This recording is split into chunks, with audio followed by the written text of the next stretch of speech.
God be all the glory and praise and adoration. Hallelujah, in Jesus' name.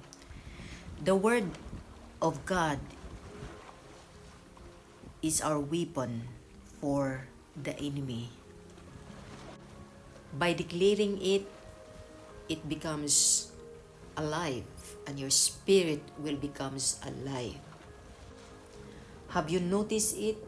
When you declare the word of God, it strengthens you, your spirit, your inner being.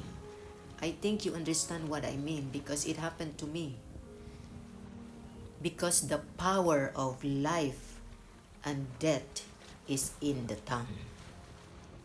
If you are surrounded with people who always say negative, who always say bad words, it weakens your inner being unless you know how to rebuke it by the word of God.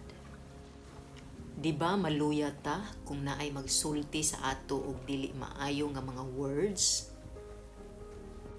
Meaning it weakens us if somebody say a bad words to us.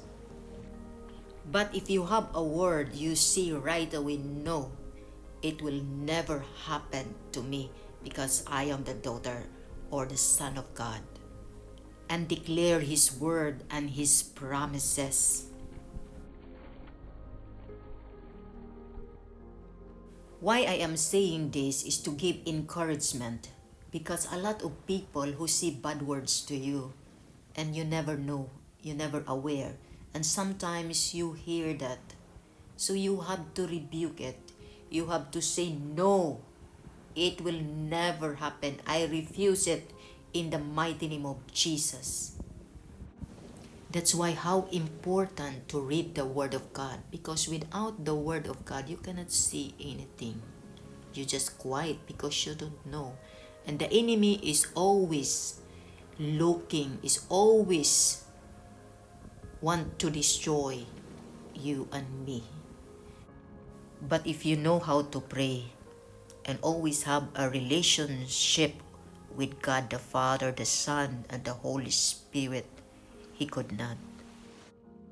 Psalms 27 verse 1. The Lord is my light and my salvation. Whom shall I fear? The Lord is the strength of my life. Of whom shall I be afraid? When the wicked, even mine enemies and my foes, came upon me to eat up my flesh, they stumbled and fell. Though an host should encamp against me, my heart shall not fear. Though war should rise against me, in this will I be confident.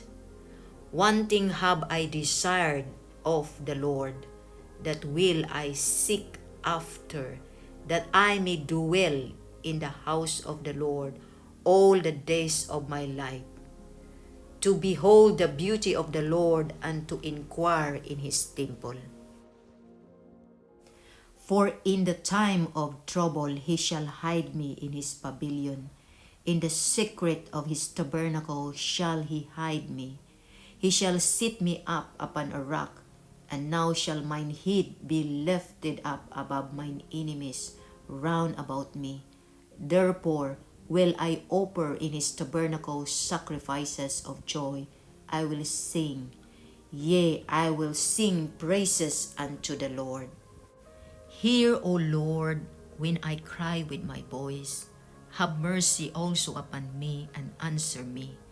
When thou sayest, seek ye my face, my heart said unto thee, thy face, Lord, will I seek.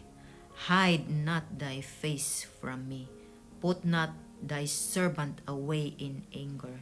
Thou hast been my help. Leave me not, neither forsake me, O God of my salvation. When my father and my mother forsake me, then the Lord will take me up. Teach me the way, O Lord, and lead me in a plain path, because of mine enemies. Deliver me not over unto the will of mine enemies, for false witnesses are risen up against me, and such as breath out cruelty.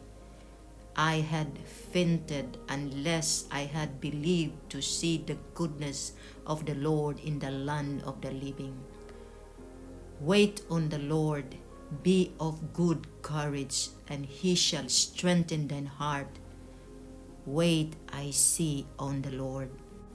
Have you noticed, if you always declare the word of God, it enters your heart, it fills you more and more. It gives you assurance, hope. It gives you life. We have so many difficulties in life's trials. We face trials, depression, anxiety, everything. But the word of the Lord gives us light, for he is light. All we have to do is keep reading the word of God and keep praying.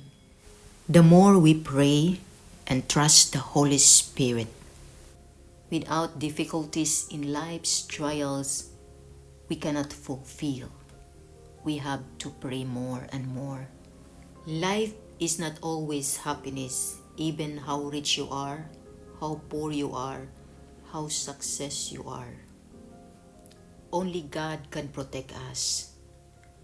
Only God can give us assurance, hope, joy and peace and love that the world cannot give. Do not give up whatever situation you are now.